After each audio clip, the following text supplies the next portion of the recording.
ज्योति सिंह पवन सिंह का ये video social media पे जो है वायरल हो रहा है। दोस्तों आप लोगों को पता होगा कि ज्योति सिंह और पवन सिंह का डिवोर्स का खबर आ रहा था और अचानक जो है ज्योति सिंह और पवन सिंह एक दूसरे के साथ जो है रहने के लिए तैयार हो गया।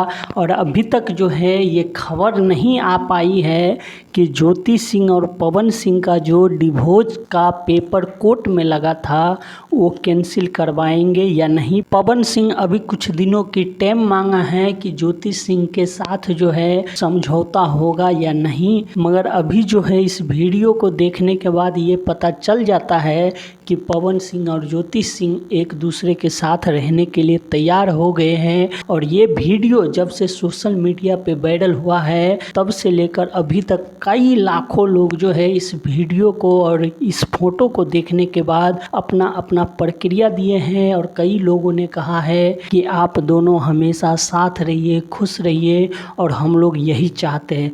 दोस्तों इस वीडियो और इस फोटो को देखने के बाद आप अपना जवाब हमें कमेंट बॉक्स में ज़रूर दीजिए। धन्यवाद दोस्तों, फिर मिलते हैं अगली वीडियो में। ये तस्वीर पवन सिंह और ज्योति सिंह का आपको कैसी लगी हमें ज़रूर बताएं। धन्यवाद दोस्तों।